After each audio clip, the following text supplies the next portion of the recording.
లోక్సభ ఎన్నికలకు ఈ పార్టీదే జోరు. సంచలన సర్వే ఫలితాలు విడుదల.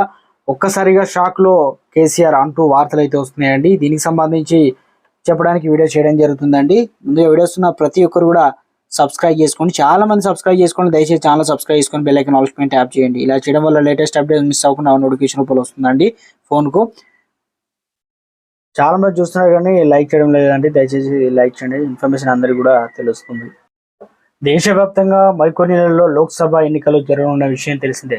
ఇటీవల అసెంబ్లీ ఎన్నికల్లో సర్వేలు జోరుగా కొనసాగగా తాజాగా ఎంపీ ఎన్నికల్లోనూ సర్వే రాజకీయాల్లో అలచల్ చేస్తున్నాయి. ఎంపీ ఎన్నికల్లో తెలంగాణలో ఏ పార్టీకి ఎన్ని సీట్లు వస్తాయనే సర్వే టైమ్స్ నౌ సర్వే విడుదల చేసింది. ఈ సర్వే ప్రకారం తెలంగాణలో ఇప్పుడు ఎన్నికలు జరిగితే మొత్తం 17 ఎంపీ స్థానాల్లో కాంగ్రెస్ పార్టీ 9 స్థానాలు, బీజేపీ 5 స్థానాలు, బీఆర్ఎస్ 2 స్థానాలు, ఎంఐఎం 1 స్థానాలు కైవసం చేసుకునే అంచనా అయితే ఉంది. ఇండియా టుడే సర్వేలో ఇటీవల జరిగిన తెలంగాణ అసెంబ్లీ ఎన్నికల్లో విజయకేతనం ఎగురవేసే ప్రభుత్వాన్ని ఏర్పాటు చేసిన కాంగ్రెస్ పార్టీ అదే ఉత్సాహాన్ని త్వరలో యోచిస్తుంది. ఈ క్రమంలో గెలిచే గుర్రాలకే టికెట్లు కేటాయించాలని కాంగ్రెస్ హైకమాండ్ భావిస్తుంది.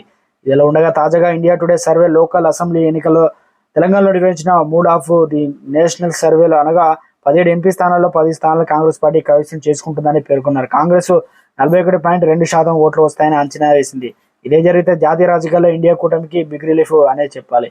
కారు కమలానికి చేరిన 3 అనగా తెలంగాణ 10 ఏళ్ల నుంచి గత టీఆర్ఎస్ ప్రస్తుతం బీఆర్ఎస్ పార్టీగా ఇటీవల జరిగిన అసెంబ్లీ ఎన్నికల్లో ఫలితాలు షాక్ ఇచ్చాయి. అసెంబ్లీ ఎన్నికల్లో ఫలితాలు ఏమైనా లోక్సభ ఎన్నికలు 16 స్థానాల్లోనూ గులాబీ జెండా ఎగురవేయాలని భావిస్తుందని బీఆర్ఎస్ పార్టీకి, అలాగే అన్ని స్థానాల్లో కాషాయం జెండా ఎగురవేయాలని భావిస్తుంది BJP. India today mood of the national సర్వేలో షాక్ ఇచ్చింది. ఇప్పుడు ఎంపీ ఎన్నికలు జరిగే తెలంగాణలో బీఆర్ఎస్ 3 స్థానాలు, బీజేపీ కూడా 3 స్థానాల్లో విజయం సాధిస్తుందని అంచనా వేసింది. ఇక ఎంఐఎం 1 స్థానానికి పరిమితం అవుతుందని వెల్లడించింది. చూడాలి మరి రానున్న ఎలక్షన్లో ఏ పార్టీకి ఓటరు దేవుళ్ళు పట్టం కడతారో తెలనుంది.